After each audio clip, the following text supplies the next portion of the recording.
I'm Daniel Cruz. I'm the archivist of the Moravian Church in the Southern Province, which is in the North Carolina area. And this is Richard Starbuck, the assistant archivist, and who is also the main editor for all of our books, including the records of the Moravians Among the Cherokees, which we'll say more in a little bit. Just to get started, we Moravians perhaps need a little word of introduction that perhaps Presbyterians or Methodists would not. A lot of people want to know, well, who are the Moravians? And the first thing we have to assure them is we are not the people from Salt Lake City with 4 wives. But once we get through that, we still have a bit to go. Briefly, the Moravian Church was founded by spiritual descendants of the Czech martyr John Hus, who was martyred in 1415, and after a period of religious conflict and wars, sort of dropped out of society, went back up into the hinterlands to establish a Christian community in 1457, which became the basis of the Moravian Church. During the next 150 years, we developed a very rich church life, devotional life, liturgical life, but were just about wiped out in the 30 Years' War, 1618 to 1648. Lutherans and Reformed received recognition. We did not, were declared illegal in our homeland and were ordered to immigrate, which may have some resonance with the Cherokee. We'll say a little more about that later, too. Anyway, we found refuge in the early 1700s on the estate of a nobleman named Count Zinzendorf, who allowed us to reestablish our church in a different setting with more German influence than Czech at the time. But we rebuilt communities and then quickly began to look at world mission. To take the gospel to people who had not yet had the opportunity to hear it. And so from our center in Germany, we established missions first in the Caribbean on St. Thomas, then in Greenland, as far as the Nicobar Islands and the Indian Ocean, and then finally in North Carolina. And the first slide we have is a map drawn by our surveyor here in North Carolina. Reuter was his name. And I think it gives you some idea of the view of the world at the time, because as you can see, Europe is in the center, as any European, of course, assumed it was. I mentioned the Nicobar Islands, and they are way over here on the extreme right-hand side. And then when you go to the other extreme, way over here, you get where North America is. So we were considered to be on the extremes. Well, in fact, one of our writers referred to Wachovia, our Moravian settlement, as the extreme bounds of civilization. But we did in 1753 come to North Carolina, and we established what we called Wachovia, which was supposedly 100,000 acres that we bought from Lord Granville, who was looking for hardy, good, hard-working settlers for his wilderness that extended forever. And we arranged to purchase 100,000 acres in North Carolina from him. We didn't get it quite right, and when we measured it out, it was actually only 98,985, but we figured that was about close enough. Interestingly enough, and in regard to what Theda Perdue was saying earlier, our Bishop Spangenberg came to the eastern part of the state, met with Lord Granville's land agent, and told him that we were looking for land in the western part of the colony. Some helpful citizens around Eatonton pointed out that there was a small reservation of Indians down that way, and that we could easily just take that land and not have to go all the way to the interior. Bishop Spangenberg pointed out that there were Indians living on the land and it was not available, so that didn't seem to work, at which the helpful white said, "Oh, well, we can have them killed for you if you would like." Thankfully, for later generations' feelings of morality, Bishop Spangenberg said, no, thank you, we'll not do that. So we continued on until we finally got this area, which today is part of Forsyth County in North Carolina. Now you can see Forsyth County there, the city limits of Winston-Salem, which is, as you can see, have gradually expanded to encompass just about the entirety of the Moravian land of Wachovia, which was named after an ancestral estate of the Zinzendorfs. That Spangenberg thought the land around our area looked like that part of Austria, so he named it Die Wachau, which Meadow of the Wach, that was the stream that was there.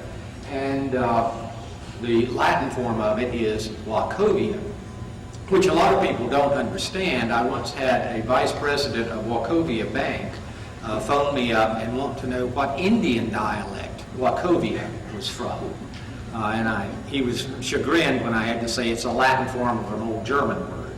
He was convinced it must be Cherokee or Choctaw or something. But anyway, once we established ourselves in 1753, we proceeded to build our communities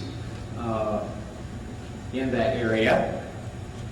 And of course, Salem was the central town with the home church, as you can see there, a nice little German village in the midst of the North Carolina wilderness.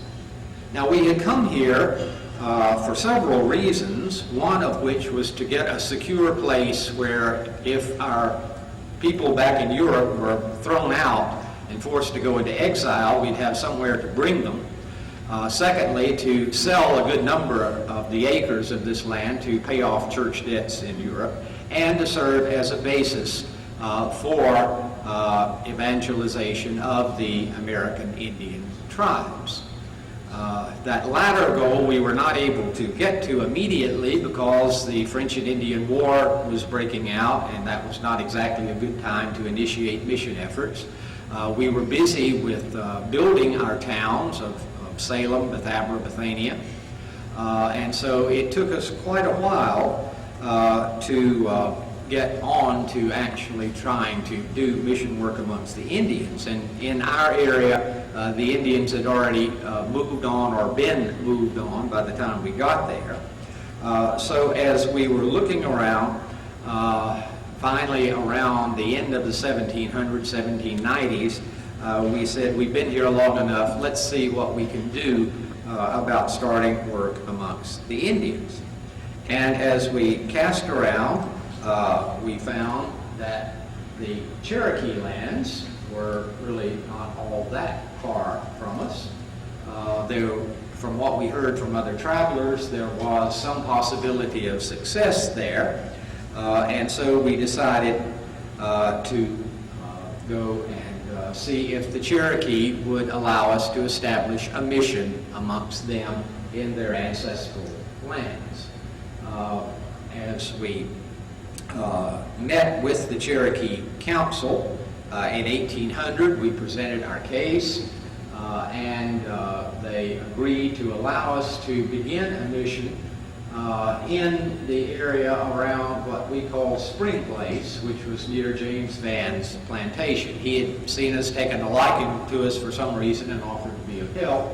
And after looking at several different possibilities, that area in what is now northern Georgia was where we decided to begin the mission.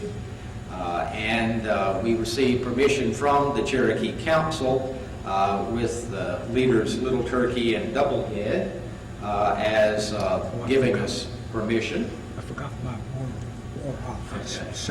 We also got permission from the War Department. It's always interesting. It tells you what was the attitude of the government towards the native peoples that Indian Affairs was placed under the War Department.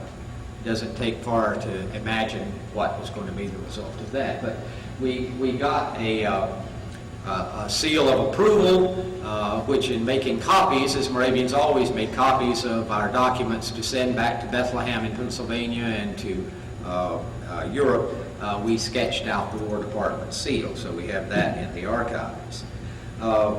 And We also, as I said, received permission from the Cherokee Council, and we have a letter there in which, as you can see, Doublehead and Little Turkey relayed the decision in English. Well, at least it was interpreted into English by Charles Hicks, who served as our translator in very many of the early efforts. Anyway, on July the 13th, 1801, we officially began our mission in Spring Place, and here in the diary is recorded that, let's see, yeah, it's been 3 months now since we left Salem, and we took all of our things from Vans to Spring Place. So from Vans, hierher, from here, auf Springplatz, and moved entirely on to our future place in our small place settlement there into. But this, by the way, is an example of the German script into which most of our records are, and which, of course, have to be translated into English as we seek to make these available for the wider public to enjoy. But what a lot of people don't understand is not only are the records in German that have to be translated, but they are in the old German script, which is really a different alphabet, and not too many people read it, of which fortunately I'm one. Richard reads more than he admits, but he always wants me to have the final word on it, but he gets around it pretty well also.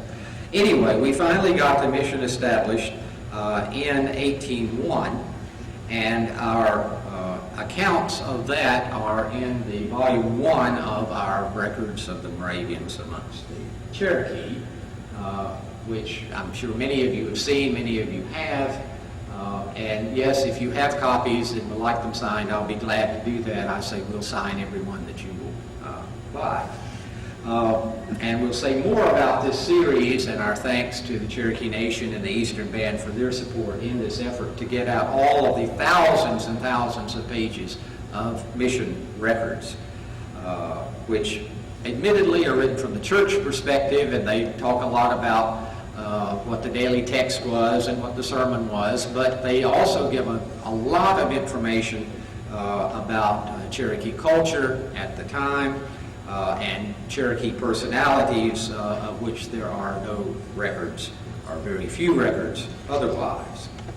Now, one of our first workers amongst the Cherokee, in fact, he made the exploratory visit, was Abraham Steiner. And Steiner, if he could have come and been the first permanent missionary, I think we'd have had a lot more Moravian Cherokee, because he really got on with the people. He was a down-to-earth guy, very practical, sort of the hunting, shooting, fishing type, and he'd sit around the fire at night and talk with the Cherokee leaders, and he wasn't adverse to cracking open a brandy keg with them as well. Some of the later missionaries were a little more straight-laced and didn't get on as well. But Steiner not only had the kind of personality and energy, but he was very interested in the Cherokee and their culture and their language. And he drew up a vocabulary of, 14 pages or so? Yes. Of English words and Cherokee words. Now, sometimes the Cherokee words don't look very recognizable to Cherokee, and that's partly because, remember, he thinks in German. So as he writes, he writes as it would be pronounced in German a lot of times. And other times, he remembers what the English sounds like, so you have to try a couple of possibilities to see. But he was very careful to try to get as many words as he could of practical things. This doesn't help much with the verbal structure of the language, but at least it was a good start. Though I often wondered, and this may be significant, when he got down to watch, he couldn't find a word that fit, which I guess said something with the way Cherokee and Moravian relations went sometimes. We didn't always on the same timetable. But anyway, Steiner did very well with that, and you can see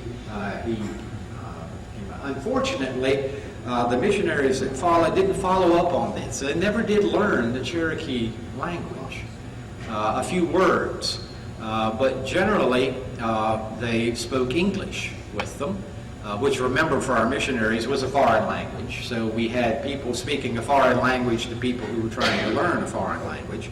But that was okay with the Cherokee at the time, because the reason they wanted us to come was to establish schools, to teach reading and writing and arithmetic, to give their younger generations tools in which they could function, not exactly in the white society, but to be able to, in a sense, defend themselves and work in the face of the white society that already was beginning to encroach around them. This led often to cross purposes, because the Moravians wanted to make converts, not necessarily just to Moravians, but to Christians, certainly. That's what they saw as their main work. The Cherokee, of course, said, yes, that's okay, you can do that, but the main thing is give our children the tools they need to maintain themselves in this situation in which we find ourselves. Steiner did very well, some of the others didn't. But one of the missionaries who had a very good effect was Anna Rosina Gumboldt, a very fascinating person. She was a naturalist and spent a lot of time out in the woods cataloging plants, and attained some national renown for this. She was very interested to learn not only what grew in the Cherokee land, but was interested in things like native medicine, and took advice from the grandfather of some of our students as to what kind of poultice to put on a certain kind of wound. But she had a very good rapport with the children, and there's a very touching, in fact, more than once, where she reported sitting up all night in a rocking chair with a sick Cherokee child, rocking him and singing to him through the night until he gradually relaxed. She was a prolific writer, and unfortunately her handwriting was not the best in the world, but she did a lot of it. She'll go on for 8, 9, 10 pages of this at a time, writing back to Salem what's going on. So I've gotten pretty good at picking it out now. But she will go on about what's going on in the mission. She gives things on the weather, the tribal politics, national politics, particularly in the earlier 1800s. They're all worried about Bonaparte. And there was some fear that he might even invade the United States when he was going, but obviously that didn't work out. But Anna Rosina really had a good rapport with them, and a lot of the records in these volumes we're working on now, 3 and 4, come from her pen. Now, as I said, there was an misunderstanding from the beginning, because the Moravians came and were trying to get mission work going. The Cherokee were getting concerned that we had not started the school. So we were called before the Cherokee Council to explain ourselves and to be urged to get going with it. In 1803, there was a council in which we were given a sort of ultimatum to get the school going or else. And we took it as, or else we have to leave. Actually, if you read it carefully, what the Cherokee Council said, or come back and explain yourselves further. So it wasn't quite that kind of ultimatum. But this is the result of the report sent back to Salem by Major Lovely, who was the agent for the Cherokees. It says, "We are your friends and brothers in behalf of the council, Chilioa and Sourbush." So it's, and we kept all of these just in case we needed them, which is lucky we did, because now we can bring them out for you. Before we get into the removal part itself, just to mention that we are involved in bringing all of these records out in translation. We have volumes 1 and 2 already done. 3 should have been here. The dust jacket is done. It's at the printer, and it's going to be shipped on the 11th of this month, and that will take from 1805 to 1810. So we're eagerly awaiting that, and we're glad to take your orders for that. Just a word about the project. When we talked with Jack Baker about getting this started, and he graciously got us support from the Cherokee Nation and the Eastern Band, we thought it would be a 5-year project. And so they funded us for 5 years. As you can see, in Volume 3, we're up to 1810.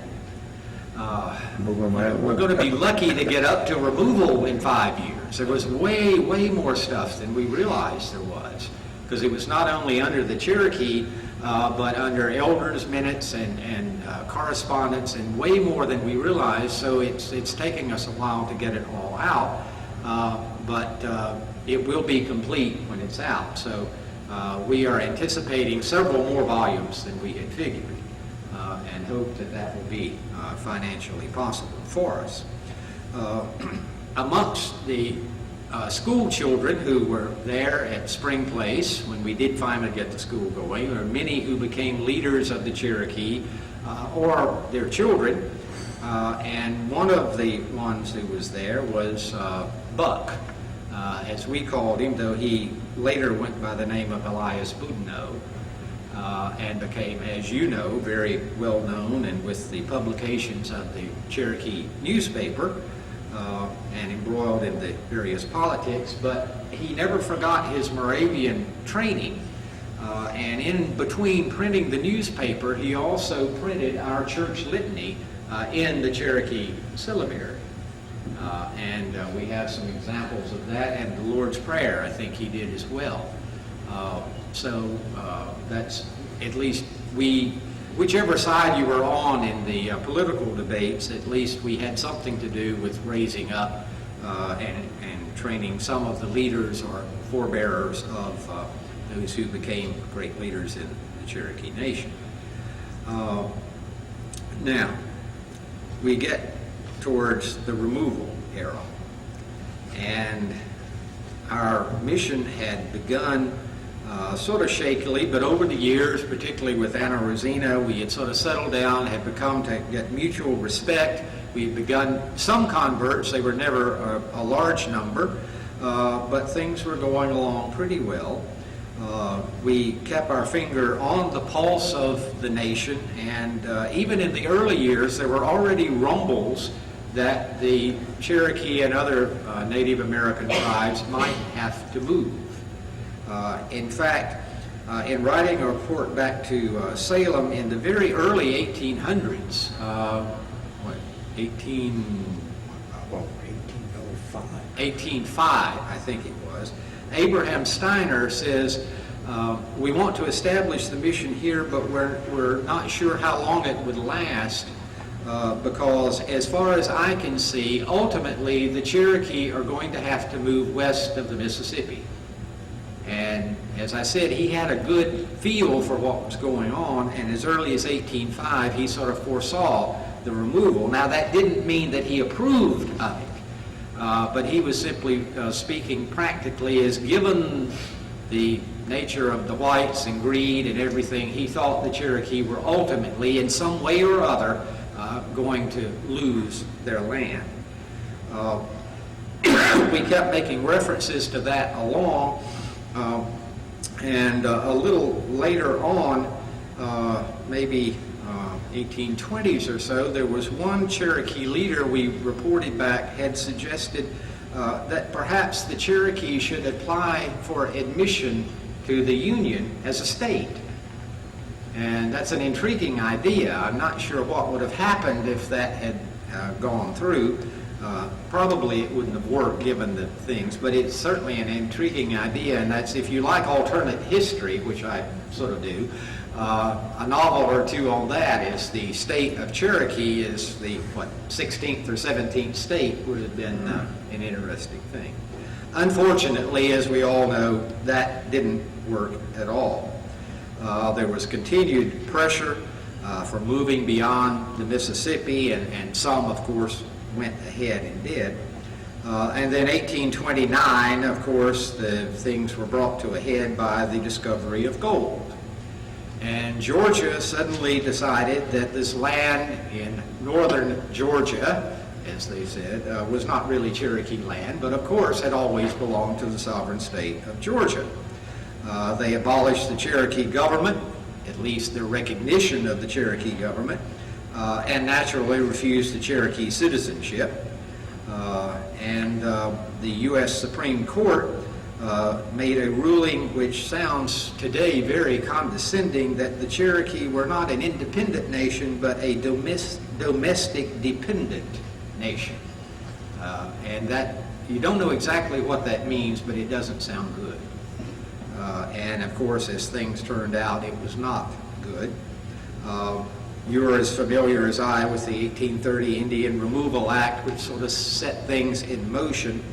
And then in 1831, the Moravians began to feel the pressures of removal, just like the people to whom they were ministering, because Georgia required all whites living in Cherokee territory to swear obedience to the laws of Georgia, meaning agreement with taking Cherokee land, either swearing obedience to that or having to leave.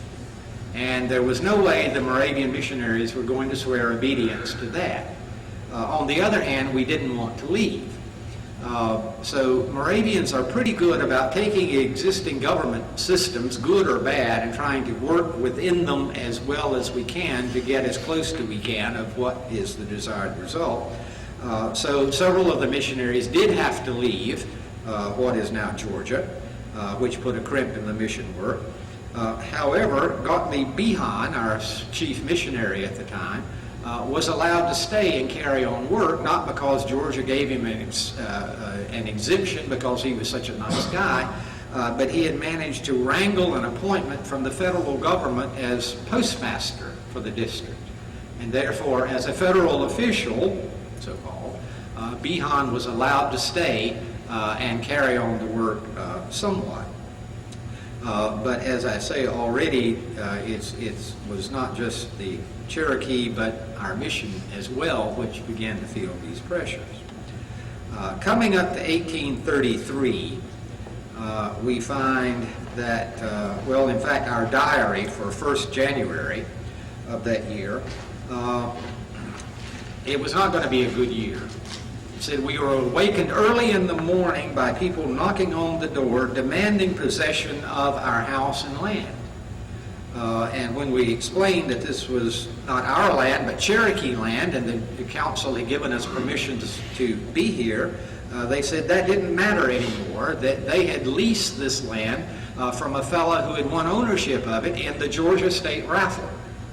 And they raffled off the Cherokee land. This guy had won, he already leased it, and these people were demanding possession. At that time, even being a federal postmaster didn't help.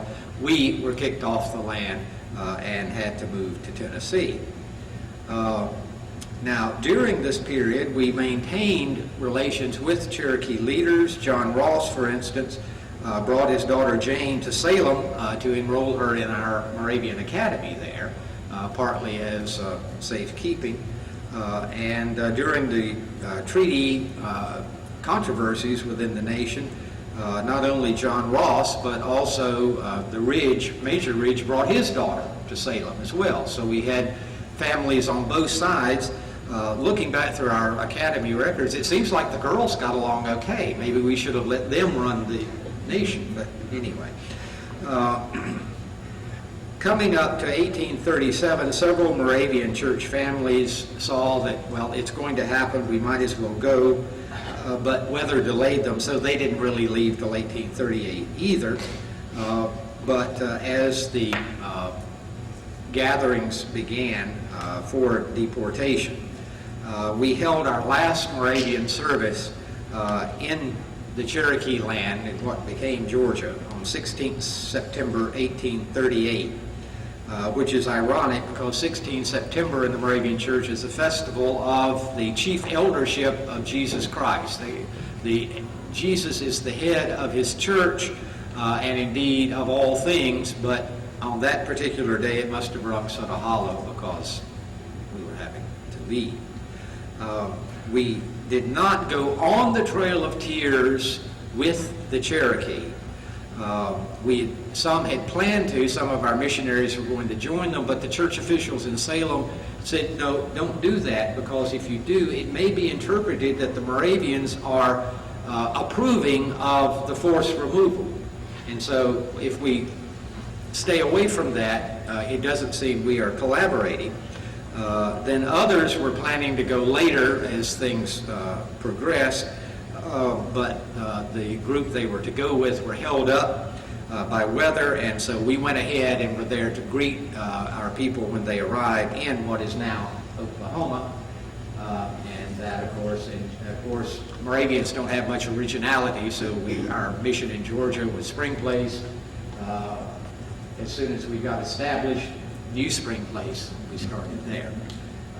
We came first, of course, to Barron Fort, which, of course, well, areas around there. I noticed some people spell it B-A-R-O-N now, as if it is the German nobleman or a nobleman Baron Fort instead of Baron, because they prefer that as a little better sound. Anyway, but the Moravian mission was reestablished there just in time for all of the upheavals of the Civil War, which we and the nation shared together, but that's a whole other chapter we don't have time for today. As I say, Moravians and Cherokee have some affinity in that we were kicked out of our homelands, had to be reestablished elsewhere. Of course, other whites say, well, we all left our homelands too. Yeah, but you wanted to. The Cherokee and Moravians didn't have any choice. So we had that kind of affinity there that I think has stood us well. And George Hicks, who led one of the groups going out towards the Indian Territory, was a Moravian, and he wrote back to Salem just not long before he was to leave. He wrote on the 4th of September 1838 before setting out a little later that month. And he said to our leaders in Salem, I expect to leave my native country forever, to seek a home in the far west. Though this is not my home anymore, I still feel sorrowful to think of leaving the land where I, as well as my forefathers, was born and raised. So with that, the work in the East came to an end, and we were reestablished there in the Indian Territory. It's a long number of years, and of course we continued the mission there into the end of the 19th century when we gave it over to the Lutherans, and it still continues today as the Oaks. And we're glad that there's been renewed contact with Moravians and Cherokee, and I appeared before the Joint Council. Some of you were there to tell about our translation project and to get their endorsement, as well as some financial support, for which again we're very thankful. And just in closing, I will note that the Moravians are often referred to by the Cherokee as the Ravens. That's because their ministers always wore a black suit. And so when I was going to appear before the council, I went and got myself a new black preacher suit to carry on the tradition, which they seem to appreciate. Other missionaries, I understand, were called things like those who yell at us, those who make us feel bad. So I wasn't too happy to start with about being called the Ravens, you know, a carrion bird, but I guess compared to what else they might have called us, we came off pretty well. So we are glad for this relationship, looking for what will emerge, new facts as we continue to go. As some of our missionaries in writing in German back to Salem would occasionally throw in a Cherokee word, their thanks, and so we will say to you as they did then, Wata. Thank you very much.